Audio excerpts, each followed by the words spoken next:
how many librarians can claim to have testified against a dictator before the United Nations War Crime Tribunal, or to have been cross-examined by that same dictator in turn? A surreal image to many, but if you want to make a librarian mad, says András Riedlmayer in his interview with the Harvard Gazette, burn down a library. András Riedlmayer is the bibliographer in Islamic art and architecture at the Harvard Fine Arts Library, where he's directed the documentation center of the Aga Khan program for Islamic architecture since 1985. Here, he has worked to build a comprehensive world-class collection of both visual and printed documentation in order to support teaching and research on the history of art and architecture in Islamic societies. For the past 25 years, Riedlmayer's research has focused on documenting the intentional and unnecessary cultural heritage destruction of libraries, mosques, churches, archives, and other heritage sites perpetrated in the 1990s by the Serbian nationalist regime led by dictator Slobodan Milošević as a part of a program of ethnic cleansing. Riedlmayer was tasked by the UN Tribunal with compiling expert reports evidencing that these acts of destruction could be prosecuted as war crimes. The expert testimony he delivered against Milošević and other Serbian and Bosnian Serb officials before the International Crime Tribunal for former Yugoslavia, the ICTY, was instrumental in their conviction and marked the first ever instances in which cultural heritage destruction as a war crime was prosecuted in an international court. The powerful precedents established by András Riedlmayer's court victories and academic accomplishments to date broadcast a message which I feel is both timely for our new lab, for myself as a young scholar, for our country and for our world, as well as timeless. That to study the humanities is to necessarily be concerned with human rights, and that to fight for human rights can be, should be, is within our power as those who study the humanities. Please join me in welcoming him.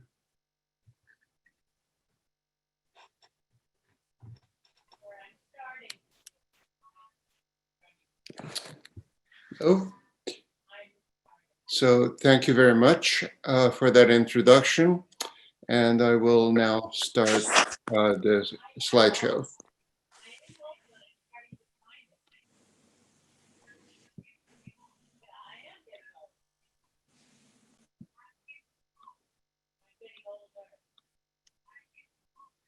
All right, so my talk today is about the destruction and preservation of cultural heritage and armed conflict, in particular, the fate of manuscript collections. I will touch on issues such as the ideologically motivated targeting of heritage, the use of international mechanisms to prevent and punish attacks on cultural property, and measures for protecting and rescuing manuscript collections that are threatened by violence in various parts of the world today. My focus today will be on the Western Balkans, the former Yugoslavia, where I conducted my field research in the aftermath of the wars of the 1990s. As you can see on the map, it is in the heart of Europe. It's less than an hour by air east of Rome and an equal distance south of Vienna. I will start with the conflict in Kosovo, which was actually the last of the Balkan wars of the 20th century, where in 1998-99, the Milošević regime conducted a brutal and disproportionate crackdown on the local Albanian population. Villages were burned, 10,000 people were killed, and close to 1 million people, half of the pre-war population, were forced out of their homeland. This photo shows Kosovo Albanian refugees waiting to cross the Macedonian border in the spring of 1999. At the end of the war, a NATO bombing campaign forced Serbian forces to withdraw from Kosovo in June of that year, June 99, which put an end to the war. Reports from refugees and journalists on the scene indicated that ethnic cleansing in Kosovo, as in Bosnia, had been accompanied by widespread attacks on the identity and cultural religious sites of the targeted communities. Since neither UNESCO nor anyone else seemed prepared to do so, I decided to carry out a post-war field survey in Kosovo to document what had happened to cultural heritage in the war. Armed with a camera and a small grant for expenses, I went to Kosovo in October 1999, 4 months after the war ended. At the time, I could have scarcely imagined that 2.5 years later, I would be testifying about my findings before the UN War Crimes Tribunal in The Hague at the war crimes trial of Slobodan Milosevic, whom you see at bottom right. So herewith a small sample of the documentation that I submitted to the tribunal about Kosovo and later about Bosnia. So this is the cover of my expert report. And in addition to my own photographs, I also collected photographs from other reputable sources. The photograph at top left is a historical archive just after it was torched by Serbian police in the last days of their presence in Kosovo. Comes from a news agency photograph. And at bottom right is one of the oldest mosques in Kosovo. Its minaret shot off and caused collapse on the roof by a Serbian tank cannon. The tank stood exactly at the spot from where I took this picture. This is in the same town.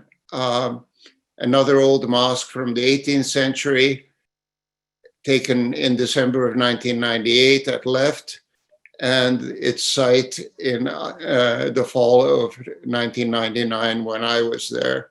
If you look very closely to the left of the mosque in the intact picture, you see the same building that you can see at the right. Nothing remains.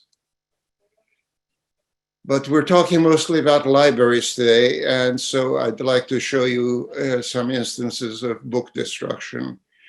This was the Hadum Suleiman Aga Waqf Library, founded in 1595 in the western Kosovo town of Jakova. At left is a pre-war photo. At right is what was left of it on the 25th of March, 1999, when it was burned, and then the shot-off minaret of the mosque was collapsed on it and took off the rear of the building. In the same town again, there was a dervish lodge, a tekke of the Bektashi order of dervishes. This was their most famous head, Baba Chazim Bakali, a great scholar who died in 1981, here portrayed sitting in his library. The Dervish Lodge and its library were completely destroyed, and by the time I got there, there was only the outer walls remaining. Just north of Jakova, about an hour's drive away, is the city of Peja, in Serbian called Peć. And at the center of it is another 15th century mosque. And in court, Milosevic claimed that this mosque had been destroyed by NATO bombing. Well, you don't need to be a military expert to see that there's something wrong with that. The walls and the roof are intact. In fact, its large oak door was still intact, if charred, but the inside was completely burned out. On the last day of the war, a group of Serbian policemen was observed by witnesses going in with jerry cans of gasoline, and moments later, they rushed out and the mosque was engulfed in flames. In a window niche near the rear wall of the mosque, next to the 15th century marble mihrab, I found the remains of the mosque library, the incinerated spines of books with wisps of burned pages still adhering to them. Looking closely, one could still make out traces of Arabic script. This is one, almost completely burnt one, that I brought back as evidence. You can see the pages at right. It's a very fragile fragment, and we just had it conserved. It's part of my archive, which I left to Harvard, where it can be studied. On the way back to Pristina, I stopped at a village called Charaleve. Amidst the burned out houses stood a mosque with the top of its minaret shot away and the hole in the dome. The villagers told me that during the war, Serbian soldiers had bivouacked inside the mosque and had set fire to it when they left. But they told me it was safe to enter, no booby traps or landmines. Once my eyes adjusted to the darkness inside amidst the rubble, broken liquor bottles, and empty tins of Yugoslav army rations, I saw a pile of traditional Islamic leather bindings from which the pages had evidently been ripped apart by hand. The floor was covered with the torn pages of handwritten books and Qurans. Some of the pages were charred, others smeared with excrement. Racist graffiti in Serbian covered the walls. This little village had had its own history, an intellectual and spiritual life recorded in these books, and now lost. I asked the oldest man in the village if I could take the torn up pages with me. He told me to go ahead and take them and to tell the world what I had seen. Milosevic died at the end of his trial before judgment could be pronounced, but I also testified about cultural destruction in 8 other trials in The Hague, about the wars in Kosovo and in Bosnia. This is Bosnia, summer of 1993, ethnic cleansing in progress. Photograph taken by an American photographer. You can see terrified people leaving with what they could carry, targeted only for their cultural identity, which was then also destroyed. Here's an example of that destruction. A splendid mosque built in 1557, nominated for protection as a UNESCO World Heritage Site, and what remained of it at the end of the war, only the traces of the foundations in the grass. The biggest single loss of manuscripts was that of the Oriental Institute in Sarajevo, which held the former Ottoman provincial archives with 250,000 documents, the registers of the Cadiz court, and most importantly, the cadastral records that nailed down who owned the land until the end of Ottoman rule. And then over 5,000 manuscript codices in Arabic, Persian, Ottoman Turkish, and Bosnian written in Arabic script. It was shelled and burned by Serb forces in May of 1992. You can see the burned out building at bottom left. None of the surrounding houses in the narrow streets around it had been hit. Only the library had been targeted. And at right, you see the remains of thousands of books and manuscripts that covered the upper story of the building after the fire was put out. This is one example of a manuscript from the Oriental Institute. At left is a photo taken of it before the war. At right is a random manuscript, a fragment of ashes. And keep in mind the 250,000 documents. Many of these manuscripts and documents were unique, meaning no other copy of them is known to exist. Several months later, Serbian gunners also targeted the National Library of Bosnia in Sarajevo, and over 1.5 million books and manuscripts, the written record of centuries of Bosnia's shared history and culture, were reduced to ashes. The library was just in the process of converting from a card catalog to a computer catalog, and only the last few years worth of acquisitions had been recorded on computers. The card catalog burned along with the books. At bottom right, you can see the melted remains of book stacks amidst the ashes of books. So over the course of time, I testified in 9 cases before the tribunal, and in several of them, there were convictions. One I'm particularly pleased about was that of General Vlastimir Đorđević, who was one of the commanders in the Kosovo War, who was found guilty by the UN War Crimes Tribunal, and his conviction was upheld in 2014. One of the things he was convicted of was the destruction of the Waqf library of Hadum Suleymanaga in Jakova. This is the picture of the building from the rear.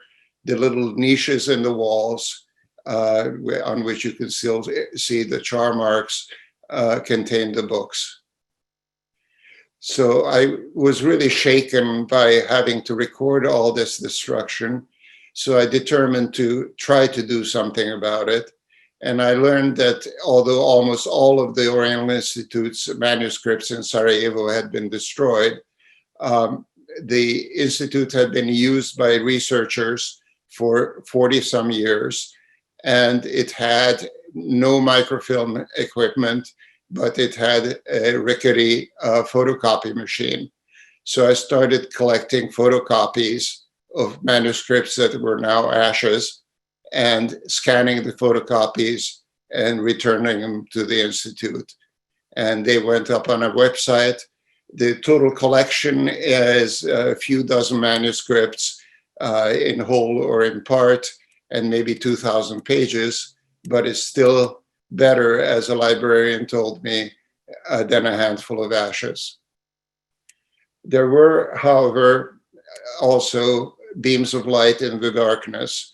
The largest collection of manuscripts in Sarajevo, that of the Gazi Husrev Beg Library, founded in 1537 as the first public library in Sarajevo, survived over 30,000 manuscripts.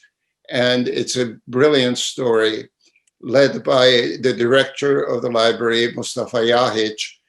The librarians secretly carried out the entire collection by hand and hid it in basements around Sarajevo. During the 4 years of the siege, they had to move it 8 times to avoid its location being given away by informers or spies. Meanwhile, 2 members of the staff crawled out through a tunnel dug under the besieged city's airport, which was held by the United Nations forces, and brought back microfilm cameras and film and developing equipment, and microfilmed the entire collection just in case it would get destroyed. But it survived the war, and now it's established again in a new building and is the pride of Sarajevo. This amazing achievement is recorded in a documentary film called The Love of Books, a Sarajevo story. You can find it on YouTube, and it's really worth watching. A similar technique helped save the libraries of Timbuktu, which for the libraries alone qualified as a UNESCO World Heritage Site. And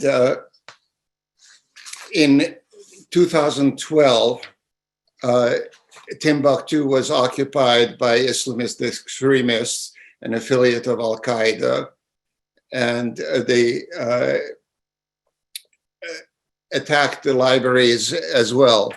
But the local people of Timbuktu, including the librarians, managed to smuggle out some 30,000 manuscripts in the dark on rowboats and in other ways, and got them to safety in government territory. a handful of manuscripts were destroyed, but by 2013, when the local forces, in conjunction with French peacekeeping troops, drove the Islamist extremists out of town, most of the collection had survived. So again, we think of internationals in the hero role, but the real heroes are the locals who are doing extraordinary things to safeguard memory and cultural property. Unfortunately, this kind of destruction is continuing. An example is the Syrian civil war, which has been raging for about 8 years now. In 2012, it reached Aleppo, the oldest city in the world, and it affected both monuments and archives and libraries. The biggest manuscript library in Aleppo was the Waqfiyya Library. It collected the contents of many smaller libraries and was installed in a new and refurbished building in 2009. And just 4 years later, it was destroyed. It's not clear by whom. The government claimed the rebels had done it. The rebels claimed it was government forces. These are two TV screen grabs. On the left is the burned out library. On the right, one of the few boxes of books rescued from the ashes. But the bigger problem in both Syria and Iraq, and increasingly in other places like Libya, is the fact that every armed conflict is an opportunity for people to make money. And there are always buyers to be found who don't look too closely at provenance, and always thieves ready to oblige them. So here we come to a manuscript. You see them on sale on eBay, showing up in the sale rooms at Sotheby's, and unless there is an intervention, they disappear again. So despite all adversity, however, the written word endures. I will close with quotes from two manuscripts that survived the siege of Sarajevo. "All that is written endures, what is committed to memory takes flight," wrote Mullah Mustafa Basheskia, a chronicler of 18th century Sarajevo. He echoed the words of Nefeszadeh Ibrahim Effendi, who wrote, "Knowledge is flighty like a wild beast, tied down with ropes of writing. It is a lovely image, the tight loops of Arabic script ensnaring flighty knowledge so that it cannot escape." Those of us who are engaged in the study, cataloging, and preservation of manuscripts know this, and it is our ongoing task to help keep that knowledge alive. Thank you.